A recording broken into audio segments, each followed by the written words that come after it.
அண்மைச் செய்தி. மடப்புரம் கோயில் காவலாளி அஜித்தை போலீசார் தாக்கிய போது வீடியோ எடுத்த சதீஸ்வரனுக்கு போலீஸ் பாதுகாப்பு அளிக்கப்பட்டுள்ளது. கூடுதல் விவரங்களை செய்தியாளர் பிரபுராவ் வழங்க கேட்கலாம். பிரபுராவ், வணக்கம். மேலும் விவரங்களை சொல்லுங்க.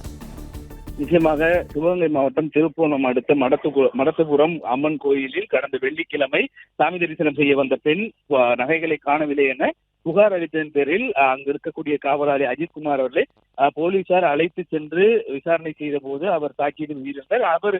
போலீசார் அவரை கடுமையாக தாக்கிய போது வீடியோ எடுத்த அஜித்குமாரின் நண்பரான சத்தீஸ்வரன் அது குறித்து இன்று நீதிபதியிடம் ஆஜராகி விளக்கம் அளித்தார். இந்நிலையில் அவர் டிஜிபிக்கு தனக்கு உயிருக்கு ஆபத்து இருப்பதாகவும் தனக்கு பாதுகாப்பு அளிக்க வேண்டும் என மனு ஒன்றினை ஆன்லைன் மூலமாக அளித்திருந்தார். அதன் அடிப்படையில் இன்று தென்மண்டல ஐஜி உத்தரவின் பேரில் ராமநாதபுரம் சரக டிஐஜி மேற்பார்வையில் ராமநாதபுரம் காவல் கண்காணிப்பாளர் உத்தரவின் பேரில் 2 காவலர்கள் சத்தீஸ்வரனுக்கு பாதுகாப்பு பணிக்காக அனுப்பப்பட்டுள்ளனர். இவர்கள் இருவரும் சுழற்சி முறையில் ஆயுதம் தாங்கி அவர்களுக்கு பாதுகாப்பு பணியில் ஈடுபடுவார் என போலீஸ் தரப்பில் தெரிவிக்கப்பட்டுள்ளது. அந்த 2 காவலர்களும் தற்போது ராமநாதபுரம் மாவட்டத்தில் இருந்து அனுப்பி வைக்கப்பட்டுள்ளனர்.